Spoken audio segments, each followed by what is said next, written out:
All right. We are in the pen. We've got just about a minute to go. We have 13 riders rolling with us today in the feed zone.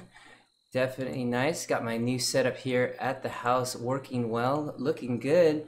We're just going to go ahead and get this shared out as soon as we get started here, and we should be good. We are in the pen. We've got looking good. All right, 44 seconds here. We're going to make sure we get everybody collected and together. Hey, how's it going, Ryan? Thanks for joining. Nadia, thanks for joining. I know John Moore is in here. Saw him earlier. Frank Soltis, thanks for joining us today. And all our new riders, hope you enjoy this ride. We're about 26 seconds to go. I'm going to jump straight down into the pen.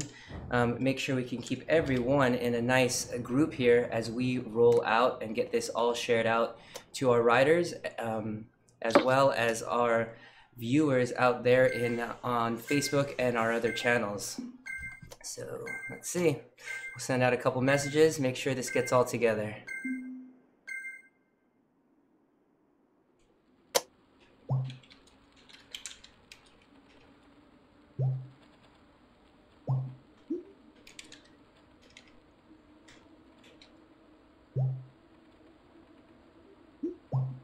And there we go. All right, looking like everyone's coming together nicely. Couple clicks and make this happen.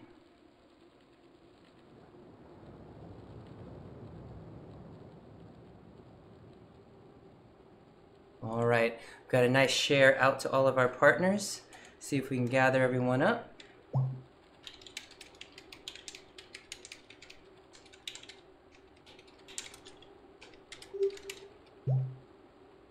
I think we're good. I think we're good. Looks like everybody's coming together nicely too. I like it. Thanks for holding the pace, everybody. All right, let's get this show on the road. All right, let's move over to slides. Well, thanks for joining us, everybody. This is In the Feed Zone. This goes on at 15:45 Pacific, 8:45 Eastern, and 13:45 GMT. Every Friday, we bring you an interesting article that we go over and we talk about what it entails and the different things that we can learn from it and be able to make an informed decision on our nutrition, our hydration, and how those can affect our endurance performance goals. Well, my name is Jason Flores. I go by the name of JFlow here on Zwift. So if you catch me on course, go ahead and give me a ride on. I'll get you a ride on back. A quick disclaimer that the only purpose of this live stream is to educate and to inform, and it's not a substitute for professional care by a doctor or other qualified professional. And it is provided on the understanding that it does not constitute medical or other professional advice. Good morning, Taya. Thanks for joining in on our talk this morning. All right, so again, the goals of the live stream are to present current articles in the media covering hydration and food and how it relates to endurance sports, and to open up a dialogue for viewers to ask questions and to get advice and to talk about their experiences. We'll pull up the comments here. And to get all right, looking good. All right, got comments going. Thank you for joining us today. We've got a good amount of viewers on the screens, on our channels, as well as steady pace of 15 riders here in the pen. So today we'll be talking about an article from Precision Hydration, and it's titled How Cheating Can Help You Stay on Course with Your Nutritional Plan. So as a coach, this comes across a lot where there are different goals that riders are trying to achieve, whether it be FTP, whether it decrease their weight, to increase their watts per kilogram, and a lot of times nutrition comes into the conversation, and that opens the door to outside of training hours, not just what you're taking before and after your workout, but really across the board what you're eating all the times on and off the bike, and we've had talks about those here on the feed zone. So really it's talking about a balance and talking about understanding that there's going to be challenges and addressing those and making sure that you have the tools in the tool belt to be able to handle those social interactions, those challenges through your year to make a difference and to do what you need to do to stay on track. So it's really a cliche, but really a lot of times people will say the best diet is the one that you can stay on, that you can stick to, but really you just need to understand that there is an opportunity that breaking rules or giving some leeway every now and then can definitely make a difference. So a lot of times, you know, when riders have a very strict goal, you'll find that you'll want them to, or you'll want to they will want to stick to a plan 100%. And it's really difficult to do for a lot of riders. And the reason why is because it's so strict. And so I think a goal, you know, this 80-20, this talk that we have about sticking to it at least 80% of the time is really some good information and something that you can use to really kind of gauge or go from, to be able to give yourself some leeway and not go overboard. So I guess a couple topics is that we're going to be talking about today is the problem with overly restrictive diets. We'll talk about when is the best time to break the rules.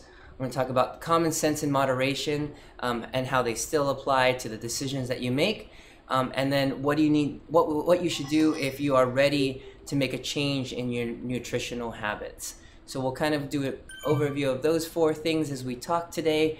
Everyone looks like we're holding a great pace, so just stay with the leader here. It'll keep it nice and easy, keep everybody together, and we'll make it through this next 25 minutes. So we'll start with the problem with over-restrictive diets. So nowadays, you know, fad diets is, you know, everywhere, every clickbait all over the websites, you know, eat this, don't eat that, and that sort of thing. So, but a lot of times it will involve, when it is kind of this fad thing or something that's kind of new and exciting, is that it can involve a strict prohibitive regimen that necessitates this 100% adherence if you want to get to the goal. So I think a lot of times having conversations like we are today, understanding different things that we've talked about in the feed zone, understanding each component, whether it be on the bike, off the bike, the consumption of proteins, the consumption of fats, those things are really important so that you can make your own informed decision for your meals as you plan and that sort of thing.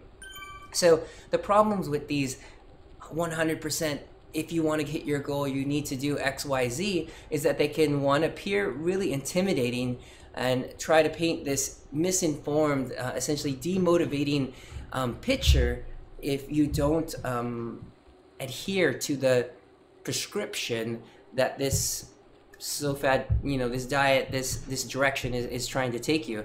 It also can make social interactions or occasions where food and drink is involved really stressful. They could also encourage unhealthy relationships with food, where you feel guilt or unhappiness as you either are outside of the plan, or the things that you're consuming you're not happy with and it doesn't make you feel good, and those are all really important. And so a lot of times even the smallest deviation from a plan can be perceived as a total failure and can trigger for someone to stop, and then all of a sudden you're back to old habits or that sort of thing. It also can promote binge eating, where you're on track and then all of a sudden, boom, you're off, and it's just, you're so off the rails. And so you've got this chronic yo-yoing of the diet after periods of prolonged restriction because the restriction is too tight. So something to definitely consider. And so really you need to kind of think as an athlete, as a healthy individual, that no drink is ever really off limits in any of programs that we build or any plans that you think of. You really want it to have open for everything. So as we move forward here, we're going to talk about when is the best time to break the rules. When is a good opportunity to break the rules. But before that, let's go to a couple comments. We got Taya, good morning. Got a couple people watching here. Des Mooney, who is also on the ride here, says keeping it balanced and keeping it simple. I definitely agree with that, Des.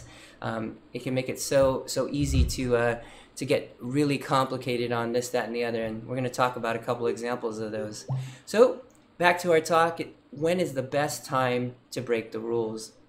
So a lot of times Because we are a lot of so regimented. We've got our training peaks, our Strava. We've got our training plans going to 1, 2, 3. I'm working out Monday, Wednesday, Friday. So a lot of times it's typically best to kind of put a day that it's going to be a cheat day. Let's say you're planning your week and you've got a family event at one of the days, Saturday or Sunday, for example, and you're trying to enjoy that time. It's a social interaction that you plan those days that that you're not going to be super strict and having to get the foods in that you need to recover in order to perform, let's say the next day, or to recover from that day. So just remembering that you need to emphasize that there's an importance of preparation when it comes to nutrition. And this doesn't just go for athletes. This goes for, just healthy individuals that want to take an informed look at what they're eating and what they're putting into their body. You just need to plan for it. And the better you plan for it, the better choices you can make, because all the choices are made out of the fire, let's say, out of like, I'm so hungry, I need to eat. But if there's something available to eat, boom, you've got it, you've planned, you're ready to go. So a lot of times, taking a date, knowing that I'm going to be going out on this day can help you relax. And it could definitely be a motivator that can help you stick to your plan long term.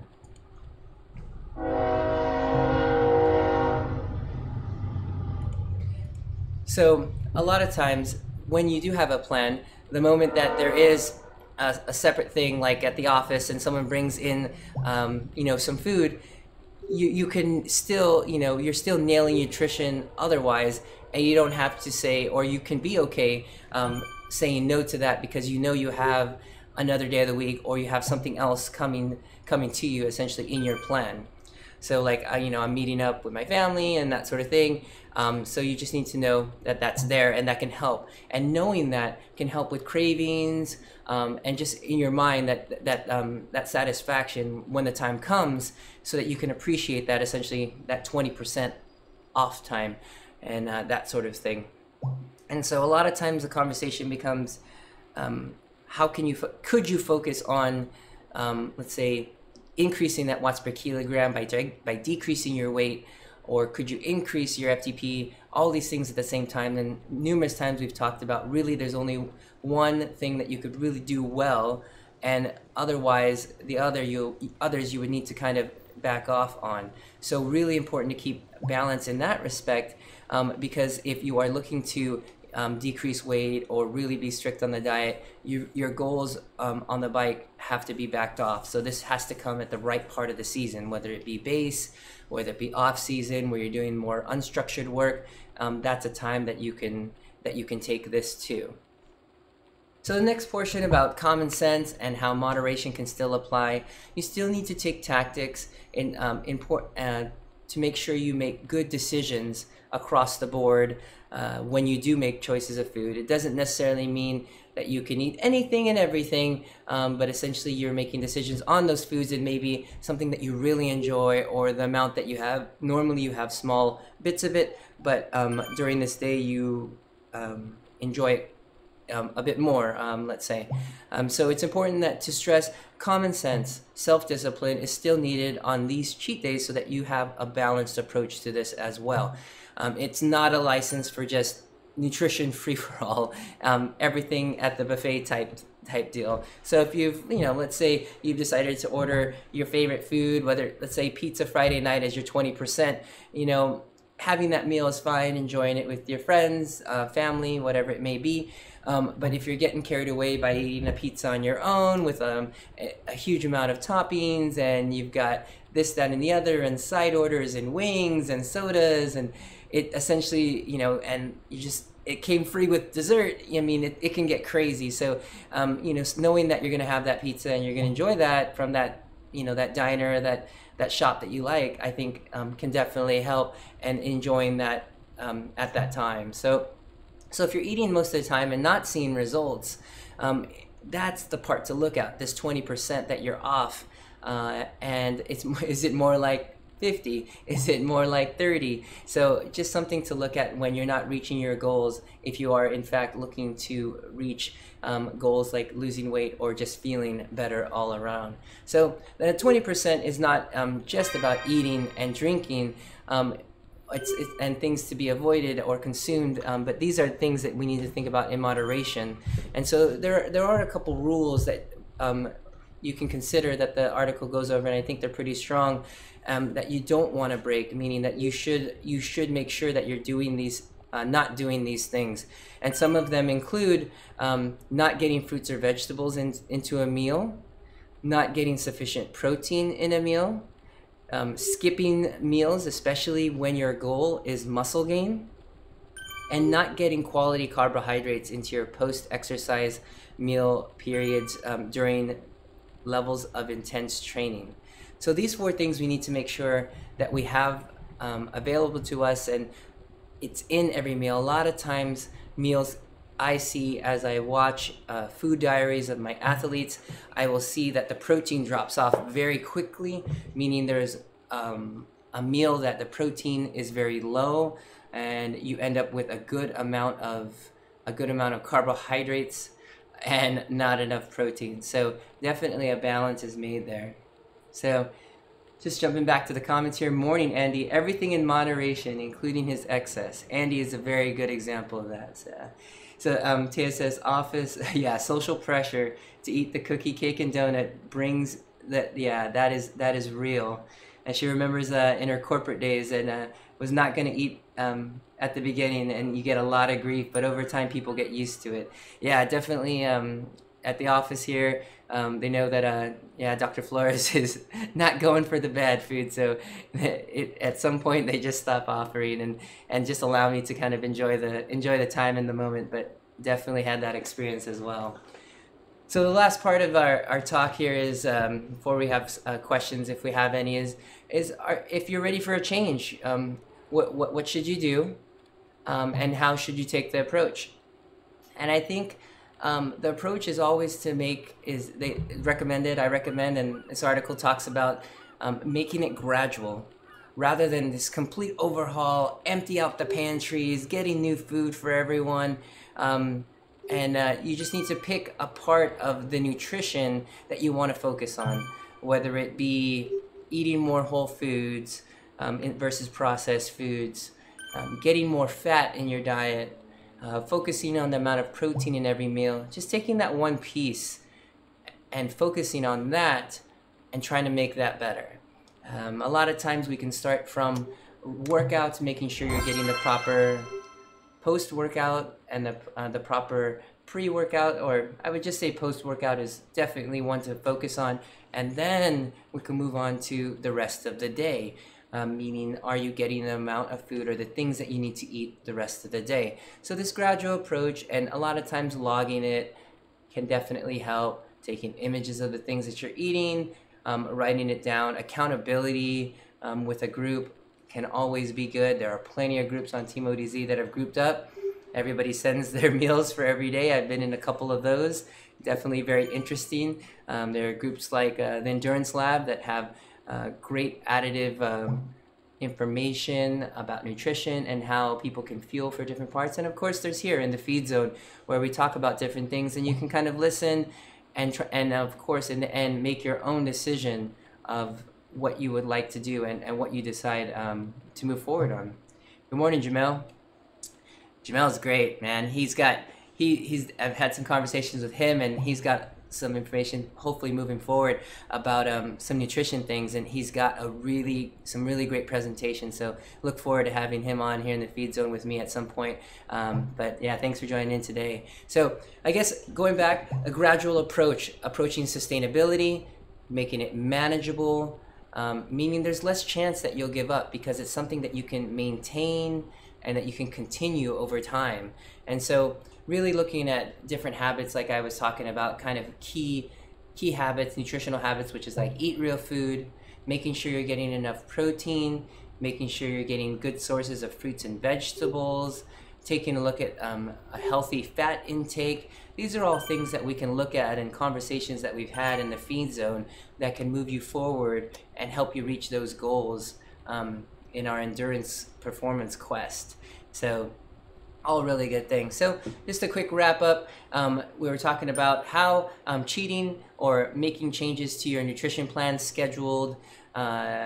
changes to your nutrition plan that allow you to kind of balance yourself in this 80-20% of nutrition or consumption can be very good for you. It can make things less stressful, allow you to enjoy social interactions and that sort of thing.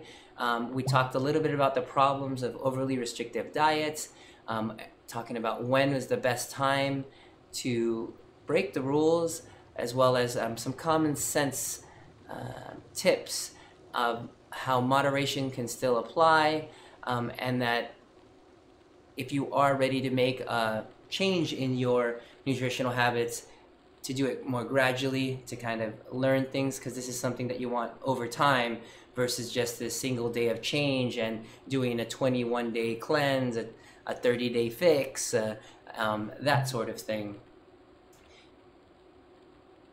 So our slides again today are brought to us by Precision Hydration, something I really believe in, and this group has done really good at talking about not only hydration.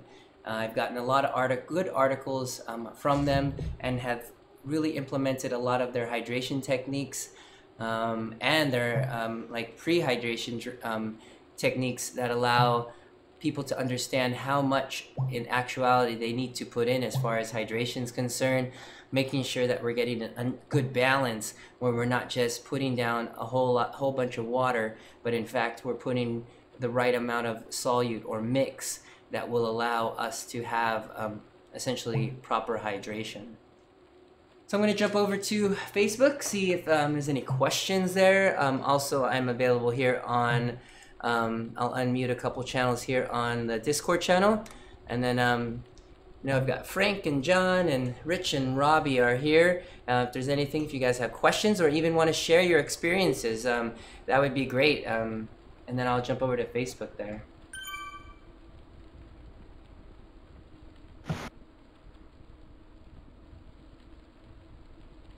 All right, looks like a couple comments here on Facebook. And nothing coming through right now through Discord, and then everything is looking pretty steady here. This group is staying pretty steady. But yeah, I guess just wrapping things up, this is something that the topic can be very, very difficult to talk about just because people don't typically like to talk about their failures. They like to talk about their wins. As far as whether it be nutrition or whether it be racing. But there needs to be a group, there needs to be people that you can reach out to and say, man, like this week, it was a really bad week. I was just kind of on that 20% most of the week and really need to get to it. But you know what? There are also some great stories about when somebody released or relaxed some of their reins, let's say, or some of their kind of rules. They were able to kind of not be so stressed out or it be so stressful at the end of the day and every meal, that they were able to kind of excel and be able to kind of just relieve, just loosen the belt per se, and get some really good performances otherwise. And I've seen that too. And it's essentially just trying to not burn the candle at two ends at the same time. So yep, yeah, that's the one. That's the one. And so we got Andy. Before we go, you talk about making one change at a time. What would you change for? What would be the first change you make? Counting calories, recording intake. Really good, yep. Andy. So both are really good, but a lot of times our riders, or as I come across riders, they're typically eating enough, or they have enough information to make a decision on what they're eating, let's say post-workout or during a workout. That's typically not a problem. The problem usually comes from the other part of the day, the other 80% of the day, because we all, let's say you work out, 1 hour or 2 hours, or like some of my crazy athletes, 5 hours in one day. Hey, yet you need to look at the other part of the day of what you're eating. And so taking those images, calories is really tough. I think images help really well for a lot of my athletes, where they need to send it to some group, or for a week or two they're sending it to me. And what that allows me to do and them to do is have some accountability. What me to do is make sure that the portions are right. A lot of times when people are doing this, they actually end up under eating, and where they feel like they need to restrict, and they're not eating enough, where I can be like, you know, you can eat more of this protein because that's not nearly enough by the end of the day. And you can eat more salad until you're completely full. You can have fruit with that meal because there's just not a good balance of things. Because a lot of times people restrict, and they restrict as a blanket. They restrict everything, and so that is where the problem can come from. So you need to know the things that you need to keep in. A lot of those are going to be like proteins and fats in those categories, and then you're going to kind of want to limit depending on your goals. Like things of carbohydrates, but even in that category, you can talk about things that can work better. You know, things like that have straight sugar sources. We've all talked about that. You're looking at sodas and things that are sweetened, but even within looking at things like white rice or even starchy vegetables, there's differences in that and how those can affect your goals. But already, even looking at that, you're already having more whole food. And so that is already on the better side of the scale. But really good information, or really good question there, Andy. And I think the answer being just recording your intake, not necessarily you know, jumping into like a My Plan or a MyFitnessPal and like really dialing it in. That can sometimes make some riders really enjoy it, and like they like to go in and count, but it can make other riders just it could be really daunting. So an image and accountability, I think the key are the keys in that conversation. So, okay, we're reaching out, just about 4 minutes left here in the group. Everyone stayed together very, very nicely. I'd like to thank everybody that rode with us here on the Volcano today and joined us here on the Zwift Live by ODZ stream, and all of our partners that allow us to share to your channels. If you have any questions, definitely post up here. I will post the article, actually I can do that now, to the talk here in the comments, so you can take a view of the whole conversation. And if you have any questions there, you could reach me there. Otherwise, if you guys have any articles that you're interested in hearing me talk about, definitely send a message to me my way. Otherwise, thanks for joining us here in the feed zone, and check out our whole week at Zwift Live by ODZ. We've got some really, really good content throughout the week, and things just pop up. So just jump into the channel. It's very organic. It's very community based. So things can pop up. We had this really great workout with 60 riders in it yesterday. We got a chance to test the group workout feature. We had a 4-rider co-stream of our 3 coaches from the Endurance Lab. So things can just pop up and happen. So definitely stay close to Zwift Live by ODZ and check that out. All right, thanks everybody, and we'll see everyone else next week in the feed zone.